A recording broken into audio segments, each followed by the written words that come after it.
तो buzzing stocks में आज डिफेंस शेयरों पे खासतौर से जैसा हमने कहा डिटेल में बातचीत होगी, लेकिन बहुत सारे लोगों को थोड़ा सा निराशा हो रही है। यहाँ पर टिप्पणियाँ जो आ रही हैं कि सर जो है डिफेंस पर इतना निगेटिव क्यों हैं, तो इस तरह की टिप्पणियाँ भी यहाँ पर लगातार आती हुई दिखाई दे रही। लेकिन चलिए अब जरा कुछ एक शेयरों पर जरा बातचीत कर लेते हैं। फटाफट लेकर के आइए जरा स्क्रीन पर पहली कंपनी क्या है और उस पर क्या कुछ खबरें निकल करके आ रही हैं। मॉयल के ऊपर बातचीत कर लेते हैं। मॉयल पे एक और पीएसयू कंपनी जहां पर अगस्त महीने में रिकॉर्ड करीब 1.25 लाख टन का उत्पादन जो है कंपनी ने दर्ज किया है। अप्रैल से अगस्त के महीने के दौरान करीब उत्पादन में 7% की वृद्धि रही है और ये 7.24 लाख टन रहा है। इसके अलावा यहाँ पर आपको बता दें अप्रैल से अगस्त में बिक्री का जो आंकड़ा रहा है वो करीब करीब 6 लाख टन के आसपास 5.92 लाख टन रहा है। और अप्रैल अगस्त बिक्री पिछले साल के बराबर रही है। ये जो तमाम बिजनेस अपडेट्स जो है वो कंपनी की तरफ से दिए गए हैं और उसके चलते कंपनी के शेयर में करीब 1% के आसपास की मजबूती आज देखने को मिल रही है। नज़र डालते हैं जरा ऑयल के शेयर के, अभी भी 1% के आसपास की बढ़त बनी हुई है, 391 के आसपास चल रहा है। सर MOIL कैसा लग रहा है आपको, और क्या अभी यहाँ पर दूरी बनाए रखें या फिर फ्रेश एंट्री की कोई गुंजाइश है?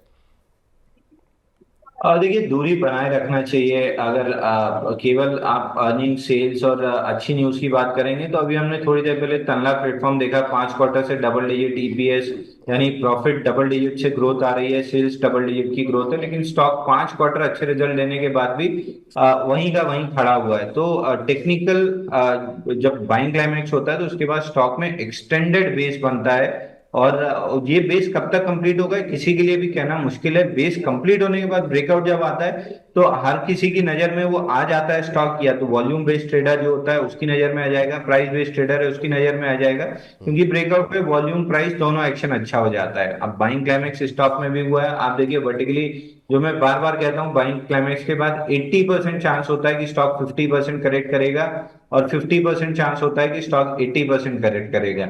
ये स्टॉक अपने हाई से बजट के बाद जब ये गिरना चालू हुआ है, ऑलरेडी 35% नीचे है, यानी 15% की और डाउनसाइड हाई से बचती है, जिसका लेवल निकल के आता है समवेयर अराउंड 320 रुपए का सपोर्ट दिख रहा है। तो स्टॉक में पुल बैक अगर आती है, जो कि बार बार इसमें पुल बैक भी आती है 5 से 8 दिन की, तो पुल बैक आती है तो 418 तक आ सकती है, वहां पे एग्जिट करने की कोशिश करना चाहिए। शॉर्ट टर्म में 309 रुपए आता हुआ दिख रहा है।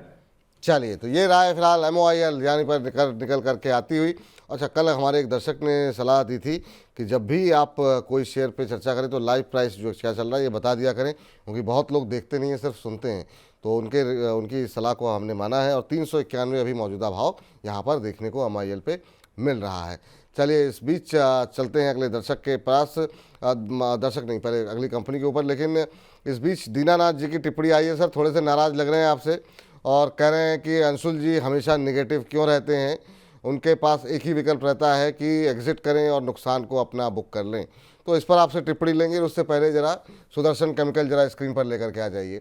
सुदर्शन केमिकल पे कंपनी के यहाँ पर खबर ये है कि कंपनी जर्मनी की कंपनी को खरीदने की जो है वो योजना में है और इस दौड़ में कंपनी बिड करने वाली है। ह्यूबैक GmbH को खरीदने की योजना, ये कॉम्पिटिटर भी है वहाँ पर जर्मनी के अंदर इस सुदर्शन की। और आपको बता दें कि ह्यूबैक GmbH ने अप्रैल 2024 में दिवालिया होने की जो है इंसॉल्वेंसी की याचिका दी थी और आज सुदर्शन के शेयर में हम देख रहे हैं कि 4% के आसपास की तेज़ी देखने को मिल रही है। और अभी अगर यहाँ पर देखें तो जो भाव देखने को मिल रहा है 4.25% ऊपर 1049 का लेवल देखने को मिल रहा है। सर आज हम देख रहे हैं कि केमिकल शेयरों में थोड़ा सा मोमेंटम बनता हुआ दिखाई दे रहा है, सुदर्शन केमिकल भी तेज है। आप केमिकल शेयरों को लेकर के क्या व्यू इस समय ले रहे हैं?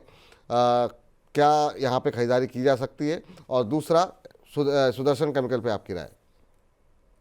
देखिए, सुदर्शन केमिकल पे ये हमारी एक्टिव वॉच लिस्ट में है। स्टॉक में आज के सेशन में एक ब्रेकआउट अटेम्प्ट किया जा रहा है। अगर ये स्टॉक सस्टेन करता है 1060 के ऊपर तो स्टॉक में ब्रेकआउट बनेगा, 1140 का टारगेट रहेगा। तो 1060 के ऊपर ब्रेकआउट में स्टॉक को बाय किया जा सकता है। बिल्कुल, ये दूसरे स्टॉक का नाम लेंगे एक बार। नहीं, दूसरे स्टॉक का नाम नहीं, मैंने कहा ओवरऑल केमिकल सेक्टर को लेकर के क्या व्यू है आपका? क्या यहाँ पर अभी भी बाइंग हो सकती है? प्रदीप फॉस्फेट पे आज हम देख रहे हैं करीब 4.25% के आसपास की तेज़ी देखने को मिल रही है। मतलब ओवरऑल इस सेक्टर को लेकर के क्या व्यू है सर आपका? देखिए, इस सेक्टर में केवल सुदर्शन केमिकल स्टॉक हमको अच्छा लग रहा है, क्योंकि वही स्टॉक है जो अप ट्रेंडिंग है। और मार्केट के अगेंस्ट अल्फा जनरेट कर रहा है। तो सुदर्शन केमिकल ये इकलौता स्टॉक हमारी पिक में है। 1060 निकलता है तो हम अपने क्लाइंट्स को बाय रिकमेंड करेंगे। दूसरा, मैं हमेशा नेगेटिव नहीं रहता हूँ। आज के सेशन में मैंने mid cap small cap space में 11 डिलीवरी बाई कॉल्स अपने क्लाइंट को दिए हैं, जिसमें से 6 में प्रॉफिट बुकिंग भी हो चुकी है 1:1 रेशियो में। प्रॉब्लम ये है कि आपके 90% सवाल आते हैं पीएसयू स्पेस से जो टॉप आउट हो चुका है, और ये पहले भी रहा है। जब एचईजी टॉप आउट हुआ था तब कंटिन्यूअसली एचईजी के सवाल आते थे, क्योंकि ऊपरी स्तर से जब रिटेल फंसता है तो सबसे ज्यादा वही सवाल पूछता है, और उन्हीं काउंटर्स में सवाल आते हैं जो बाइंग क्लाइमैक्स के बाद 20% 22% गिर जाते हैं, क्योंकि आपकी जो रणनीति एक्चुअल में होती है वो बाय ऑन डिप्स की होती है, लेकिन ये डिप कहाँ तक आएगा किसी को नहीं पता होता है। 20% गिरने के बाद ले लेते हैं, फिर स्टॉक 30 40 50% तक गिर जाता है। इसलिए मैं हमेशा कहता हूं, मैं आपको एक सिंपल सा ट्रिक दे देता हूं कि आप केवल 20 पीरियड मूविंग एवरेज लगा के रखिए अपने स्टॉक पे। अगर उसका मुंह ऊपर की तरफ है तो वो स्टॉक आपकी बाइंग लिस्ट में या आपके बाई होना चाहिए। अगर उसका मुंह नीचे की तरफ है तो आपके स्टॉक आपका पोर्टफोलियो में वो स्टॉक नहीं होना चाहिए। इतना सिंपल से अगर आप फिल्टर लगा लेंगे तो आप अपनी लाइफ बहुत आसान कर लेंगे। ठीक। तो ये जो है जो टिप्पणियाँ आ रही हैं उस पर जो है अंशुल जी ने बहुत स्पष्ट रूप से बता दिया है कि आखिर में ऐसा नहीं है कि पूरे बाजार पर वो नेगेटिव है, लेकिन हाँ जहाँ पर दिख रही है उनको कमज़ोरी, वहाँ पर वो बिल्कुल उनका ये हक है कि वो इस बात पे बातचीत करें। सर चूंकि अभी हम बात केमिकल के कर रहे थे, केमिकल फर्टिलाइज़र की, दीपक नाइट्राइट में कुछ लग रहा है क्या आज यहाँ पर? हालांकि 1-2% की तेज़ी है, करीब 3000 के आसपास ट्रेड करता हुआ। कुछ टिप्पणी करना चाहेंगे दीपक नाइट्राइट पे? देखिए, दीपक नाइट्रेट में पैटर्न बिल्डिंग हो रहा है, और ये इसमें जो सीरीज के स्टार्टिंग में एवरेज जो सीरीज की स्टार्टिंग में पोजीशन होती है उसके अगेंस्ट 30-35% ज्यादा पोजीशन से राइज हुई है। यानी कोई ना कोई स्मार्ट मनी इस एक्सपायरी में इस स्टॉक में एंटर किया है सितंबर एक्सपायरी में। चार्ट पे पैटर्न बिल्ड हो रहा है, थोड़ा सा 3 से 5 दिन और लगेगा। 3020 के ऊपर जैसे स्टॉक में ब्रेकआउट बनेगा तो हम अपने क्लाइंट्स को बाय रिकमेंड करेंगे, क्योंकि pin and kind of pattern का फिर ब्रेकआउट कंफर्म हो जाएगा। तो ओपन इंटरेस्ट अच्छा बिल्ट है, प्राइस एक्शन अच्छा डेवलप हो रहा है। कंफर्मेशन 3020 के ऊपर आएगा तो 3020 का ट्रिगर लगा लीजिए। उसके ऊपर निकलता है तो स्टॉक को आराम से बाय कर सकते हैं। उसके बाद 3150 तक इमीडिएट टारगेट बन सकता है। ठीक सर, इस बीच बाजार में रिकवरी है, 105 अंक अब नीचे रह गया है। तो 2583 2584 का जो लो बना था वहाँ से अब ठीक ठाक जो है मजबूती जो है वो देखने को मिल रही है। 25,174 25,175 ये स्तर अब देखने को मिल रहे हैं। तो बाजार में रिकवरी का मोड, और इस समय एडवांस डिक्लाइन रेशियो भी बुल्स के पक्ष में नहीं, बुल्स के पक्ष में तो नहीं आया। 1422 शेयर गिरावट के साथ है एनएससी पर, और 1175 शेयरों में मजबूती देखने को मिल रही है। अगली कंपनी जरा स्क्रीन पर लेकर के आइए और देखते हैं यहाँ पर क्या कुछ खबरें निकल करके आ रही हैं बजिंग स्टॉक्स में। और ये है दीपक फर्टिलाइज़र। दीपक फर्टिलाइज़र में आज हम देख रहे हैं कि यहाँ पर टेक्निकल चार्ट्स पर बहुत सारे टेक्निकल एनालिस्ट की रिकमेंडेशंस है, और यहाँ पर एक ब्रेकआउट की स्थिति देखने को मिल रही है। शेयर अपने 100 150 200 दिन के सिंपल मूविंग एवरेज से ऊपर जो है वो ट्रेड करता हुआ दिखाई दे रहा है। शेयर ने 1 महीने में 19%, 6 महीने में 119% का रिटर्न दिया है। सर फर्टिलाइज़र पैक पे हम लोगों की बात हो रही थी, और उसमें शायद दीपक फर्टिलाइज़र पे मुझे याद नहीं की बात हुई कि नहीं हुई, लेकिन अभी कैसा लग रहा है सर दीपक फर्टिलाइज़र आपको? 1083 का स्तर करीब 3.25% ऊपर है। इस शेयर में काफ़ी अच्छा मोमेंटम पिछले कुछ दिनों के अंदर 2-4-6 महीनों में बना है। आपकी राय क्या रहेगी? देखिए, दीपक फर्टिलाइजर काफी अच्छा लग रहा है, लेकिन प्रॉब्लम ये है कि स्टॉक में थोड़ा सा एक्सटेंडेड मूव है। आज के सेशन में एक बार अटेम्प्ट किया था 1090 के ऊपर टिकने की, लेकिन वापस से फेल होता हुआ दिख रहा है। तो अगर आज 1090 के ऊपर क्लोजिंग करता है, 325 326 के आसपास आपको 1090 के ऊपर दिखता है, तो स्टॉक को बीटीएसटी या 4 से 5 दिन के लिए लॉन्ग कर सकते हैं। 1090 के ऊपर अगर क्लोजिंग मिल जाती है तो 1140 1150 तक स्टॉक जा सकता है। लेकिन चंबल फर्टिलाइजर का पैटर्न ज्यादा अच्छा लग रहा है, वहां बेस ऑलमोस्ट कंप्लीट हो रहा है। 540 निकलते से स्टॉक में बड़ा अपमूव बनेगा। मनी 9 पे 515 रुपए में प्रीएम्प्टिव बाई हमने रिकमेंड किया था। 540 के ऊपर ऐड करना चाहिए, 590 तक का टारगेट दिख रहा है। पूरे स्पेस में जो सबसे अच्छा चार्ट है वो चंबल फर्टिलाइजर का है। सेकंड बेस्ट चार्ट दीपक फर्टिलाइजर का दिख रहा है। चलिए, तो फिलहाल जो है चंबल और माफ़ कीजिएगा, चंबल और दीपक बताया ना सर आपने? मद्रास और दीपक? जी, चंबल फर्टिलाइजर फर्स्ट और दीपक फर्टिलाइजर सेकंड। दीपक फर्टिलाइजर सेकंड। ठीक, तो ये चंबल और दीपक, इन पे आप नज़र रखिए फर्टिलाइज़र शेयरों में अगर आपकी रुचि है यहाँ पर तो। अगली कंपनी जो है, अगली कंपनी नहीं पूरा सेक्टर है, वो है डिफेंस। हालांकि डिफेंस को लेकर के अंशुल जी की राय आ चुकी है, लेकिन चूँकि ये बजिंग स्टॉक सेगमेंट हम अलग से अपलोड करते हैं तो इस पर थोड़ा और डिटेल में बातचीत करेंगे सर, क्योंकि बहुत लोगों की रुचि आज जो है डिफेंस शेयरों को लेकर के पिछले 1-2 दिन में बनती हुई दिखाई दी है। खबर क्या है? खबर ये है कि डीएससी ने करीब 1.44 लाख करोड़ के रक्षा उपकरण खरीद को मंजूरी दे दी गई है। और यहाँ पर जो मंजूरी दी गई है उसमें जो है युद्ध वाहन, यानी कि जो इस तरह के वाहन जो कि वॉर में इस्तेमाल किए जाते हैं, fire control radar, fast patrol vessel, यानी कि ऐसे जहाज़ जहाँ पर इनको जो कि काफ़ी तेज़ी के साथ दौड़ सकें समुद्र के अंदर, ये जो है इनकी खरीद के लिए मंजूरी दी गई है। तो यानी कि चाहे वो आर्मी के लिए हो, चाहे वो एयर के लिए हो या फिर नौसेना के लिए हो, सबके लिए यहाँ पर खरीद की के ऑर्डर दिए गए हैं। खरीद की ज़्यादातर हिस्सा जो है वो जो हमारी डोमेस्टिक कंपनीज़ हैं उनको ही जाता हुआ दिखाई देगा। ये एक पॉजिटिव बात है और इसके चलते जो है आज डिफेंस शेयरों में अच्छी मजबूती देखने को मिल रही है। कहाँ कहाँ क्या क्या हलचल देखने को मिल रही है उसमें मझगांव डॉक 6.25% ऊपर, बीडीएल 1% ऊपर, कोचिन शिपयार्ड 2.5-3% ऊपर। और ये जब हमने खबर ली थी तब के हाल है, क्योंकि फटाफट शेयर चेक कर पाना अभी थोड़ा सा मुश्किल है, तो जो आंकड़े सामने हैं उसी पर हम पढ़ करके बोल रहे हैं। बीएमएल के में भी आज अच्छी मजबूती है, 5% के आसपास की बढ़त देखने को मिल रही है। जीआरएससी 2% ऊपर है, अचल में आधे % से ज़्यादा की बढ़त बनी हुई है और बीएल 0.25% ऊपर। तो डिफेंस को लेकर के जो आपका व्यू है सर, एक बार फिर से दोहरा दीजिए, क्योंकि ये सेगमेंट हम अलग से अपलोड करते हैं ताकि इस सेगमेंट को जो लोग शाम को 6 बजे देखेंगे तो उनको एक व्यू मिल सके रक्षा क्षेत्र को लेकर के, और अगर आप अलग अलग कंपनियों के बारे में भी थोड़ा स्पेसिफिक हो सके तो। देखिए, जीआरएससी में पुल बैक आ रहा है, जीएसआरई में पुल बैक 2030 तक आ सकता है। 2030 निकलता है तो स्टॉक में 2150 तक का पुल बैक रहेगा, लेकिन ये पुल बैक है, पुल बैक को पुल बैक की तरह प्ले कीजिए। अगर लॉन्ग करना है तो स्मॉल क्वांटिटी में कीजिए। अगर आपके पास लॉन्ग है तो ये 2 रेजिस्टेंस लेवल है, यहाँ पे एग्जिट करने की कोशिश कीजिए। स्टॉक में नीचे में बहुत आराम से 1450 तक के लेवल देखने के लिए मिलेंगे। मैच स्टॉक पे अगर मैं बात करूं तो मैच स्टॉक में आज पुल बैक आता हुआ दिख रहा है, जिसका पहला रेजिस्टेंस लेवल था 4780, आज वो लेवल ऑलमोस्ट टेस्ट हुआ है। तो यहाँ पे भी एक बार के लिए अगर आपके पास है तो लॉन्ग से एग्जिट कीजिए। लोअर लेवल्स पे लिए हैं तो प्रॉफिट बुकिंग कीजिए। क्या क्या क्या कौन सी कंपनी की बात जिक्र कर रहे थे? थोड़ा सा मैं मिस कर गया सर। जी सर। मैच स्टॉक, नहीं नहीं, क्या कंपनी का नाम क्या बताया सर आपने? Match stock match dock, MAZ। Sorry sorry sir, जी जी, मैच डॉक, ठीक ठीक, जी जी जी सर। हाँ, मैच डॉक में क्या लेवल्स बताए सर आपने? 4580 का रेजिस्टेंस था जहां तक पुल बैक आना था, ऑलमोस्ट कंप्लीट है। तो एक बार प्रॉफिट बुकिंग करना चाहिए। अगर एक्सटेंड करता है तो 5080 तक कर सकता है। लाइकलीहुड बहुत कम है कि 5080 तक जाएगा, तो मेजॉरिटी प्रॉफिट बुकिंग अगर नीचे के लेवल पे लिया है तो यहाँ कर लेना चाहिए। लॉन्ग में फंसे हुए हैं तो 75% पोजिशन बुक कर लीजिए।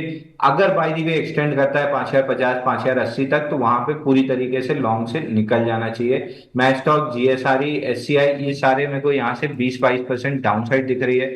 मैं डिफेंस में कहीं भी बाइंग की सलाह नहीं दे रहा हूँ। हर अच्छी खबर पे अगर आपको 5 से 8% की रैली मिलती है तो आपको एग्जिट करने की सोचना चाहिए। एचएल को लेकर के क्या व्यू है? वहाँ पे कुछ लेवल बता दीजिए, कि आज एचएल को लेकर के और बीडीएल को लेकर काफ़ी सवाल हैं। देखिए, एचएएल में एक लास्ट स्विंग हाई जो था 5068 का था, वहां तक स्टॉक जा सकता है। उस जोन में अगर फेलियर मिलता है तो वापस से स्टॉक में डाउन मूव बनेगी। शॉर्ट टर्म में मुझे 3900 के आसपास के लेवल आते हुए दिख रहे हैं। अगर स्टॉक में अप मूव नहीं कंटिन्यू रहती है 5080 के आसपास तक, और उसके पहले अगर ये 4760 के नीचे क्लोजिंग दे देता है तो भी आपको एग्जिट कर लेना है। और जो स्विंग आई थी 5068 की 30 जुलाई की, इसके आसपास आता है तो भी एग्जिट की सलाह रहेगी। नीचे में 3900 के लेवल आते हुए दिख रहे हैं। और बीडीएल और बीईएमएल पे भी बता दीजिए सर, क्योंकि बीईएमएल पे पिछले कुछ दिनों में रेलवे का भी इसको फ़ायदा मिलता हुआ दिखाई दिया है, और बीईएमएल में जो है एक अच्छा मोमेंटम बीच में बनता हुआ दिखाई दिया था। तो बीईएमएल और बीडीएल, ये 2 शेयर और जो है मैं चाहूँगा कि स्तंभ भी बजिंग स्टॉक्स का हम चूँकि डिफेंस पे लगाने वाले हैं, तो हम चाहते हैं कि हमारी कवरेज ऐसी रहे कि लोगों को एक फ्रूटफुल डिस्कशन मिलती हुई दिखाई दे। आज बीईएमएल 5% ऊपर। देखिए, बीईएमएल में यहाँ से थोड़ा सा और अप मूव मिल सकता है 4280 तक। वहां पे जाके स्टॉक में अच्छा खासा रेजिस्टेंस आएगा, वहां पे सेलिंग प्रेशर हावी होता हुआ दिखेगा। स्टॉक ऑलरेडी अपने हाई से 34% नीचे है, तो ये पुल बैक की ही तरह ट्रेड करना चाहिए। लॉन्ग करते हैं तो स्मॉल क्वांटिटी में कीजिए, मेरी लॉन्ग की बिल्कुल भी सलाह नहीं रहेगी।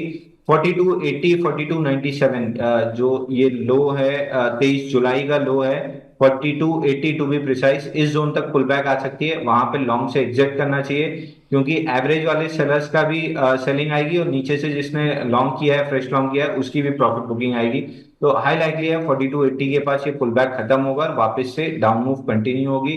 वहीं बीडीएल में पुल बैक 1400 रुपए तक आ सकती है, 1390 1400 तक, वहां पे एग्जिट करने की कोशिश करना चाहिए, क्योंकि बीडीएल में डाउन मूव 1041 रुपए तक आती हुई दिख रही है।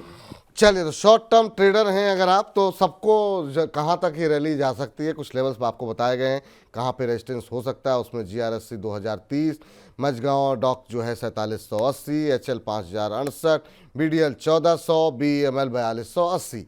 तो ये वो रुकावट के लेवल हैं जहाँ पर कि आपको, अगर आप सिर्फ खाली इस बात के लिए ट्रेड इनिशिएट कर रहे हैं, तो स्टॉप लॉस के साथ इन लेवल्स पे आपके लिए एग्जिट करने की सलाह यहाँ पर निकल करके आती हुई। और वैसे यहाँ पर फ्रेश बाइंग की अच्छी खरीदारी करने की कोई भी सलाह अंशुल जैन जी का ऐसा मानना है कि वो नहीं दे रहे हैं। चलिए, तो अगली कंपनी जरा लेकर के आइए स्क्रीन पर। और चलिए, लगता है सारी कंपनियां समाप्त हो गई, लेकिन कुछ एक सवाल जो है यहाँ पर लेना चाहेंगे, क्योंकि ये सवाल जो है लगातार हमारे पास जो है दर्शकों की तरफ से पूछा जा रहा है, और वो है अदानी को लेकर के, अदानी ग्रुप को लेकर के। सर, अदानी पावर पे आपका व्यू अभी क्या होगा, और अदानी पावर पे किस तरह की रणनीति होनी चाहिए? देखिए, अदानी पावर में हमारे टारगेट्स कंप्लीट होने के बाद शार्प बुकिंग आई है, और फिलहाल के लिए जो रिवर्सल पॉइंट बनता है वो 705 रुपए का बनता है। स्टॉक अगर 705 निकालता है तो फिर कुछ हद तक मोमेंटम लौटेगा इसमें, ऊपर में 800 820 रुपए तक आ सकता है, बट 705 के जब तक नीचे है तब तक ये बेसिक फॉर्मेशन में है, तो बाई की सलाह नहीं रहेगी। 705 के ऊपर जरूर मैं एक बार के लिए बाई रिकमेंड कर सकता हूँ, बट फिलहाल के लिए इसमें नजरिया भी कंसोलिडेशन और बेस बिल्डिंग का है। 705 के ऊपर ट्रेंड रिवर्सल होगा तब हम जरूर अपने क्लाइंट्स को बाय रिकमेंड करेंगे। फिलहाल ना ये स्टॉक अल्फा जनरेट कर रहा है, ना रिलेटिव स्ट्रेंथ है, तो अवॉइड लिस्ट में है, लेकिन शॉर्टिंग की सलाह तो वैसे भी कैश में है तो नहीं रहेगी। अगर आपके पास है तो होल्ड कीजिए, नहीं है तो 705 का अलर्ट लगाइए। ट्रिगर होने के बाद या तो दोबारा सवाल पूछ लीजिएगा, या एक स्मॉल क्वांटिटी में बाई करके दोबारा सवाल पूछिएगा। हाई लाइकली है कि 705 रुपए के ऊपर मैं बाई रिकमेंड करूंगा। ठीक। सर, हम इस सेगमेंट से बाहर निकलें तो बजिंग का जब हम जिक्र करते हैं, तो ऐसे शेयर जो कि जहाँ पे कुछ ना कुछ खबरें हों, या फिर जो शेयर थोड़ा सा उछल कूद कर रहे हों, कच्चे तेल की कीमतों पे हम बातचीत कर रहे थे। एक और ऐसा सेक्टर है जिस पर सीधा असर होता है, और वो है टायर सेक्टर। और आज हम देख रहे हैं कि जेके टायर करीब 3% ऊपर है, बालकृष्णा इंडस्ट्री 1% ऊपर है, अपोलो टायर्स में ½ % से ज़्यादा की मजबूती है। टायर को लेकर खासतौर से जेके टायर पे आपका व्यू क्या है, और क्या इस सेक्टर को लेकर के भी कोई रणनीति आप अपनाने की सोच रहे हैं, या अभी इनसे दूर रहने की सलाह है आपकी? अगर स्ट्रेटजी जानना चाहेंगे, कुछ रिकमेंडेशंस है क्या यहाँ पर? देखिए, जेके टायर में एक रेंज बनी हुई है और लोअर हाई है वीकली चार्ट पे।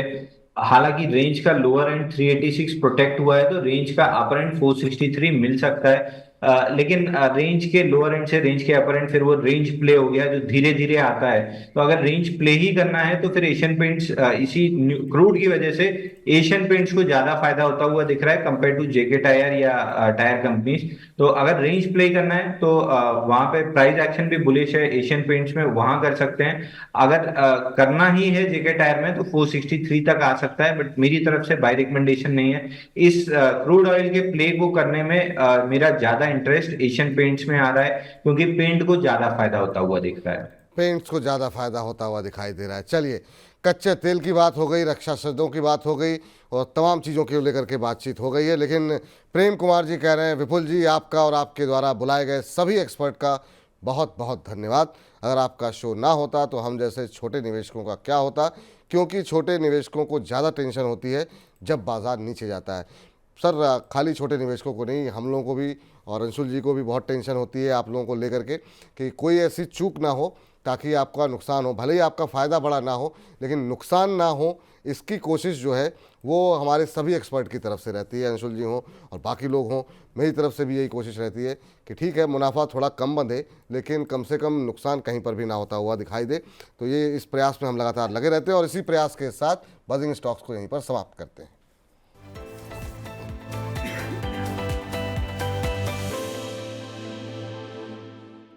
शेयरों पर एचडीएफसी स्काई के इन हाउस एक्सपर्ट्स की राय जानने के लिए अभी डाउनलोड करें एचडीएफसी स्काई ऐप, जहां पर आप शेयरों पर रिकमेंडेशंस भी ले सकते हैं। ऐप डाउनलोड करने के लिए स्क्रीन पर दिए क्यूआर कोड को स्कैन करें।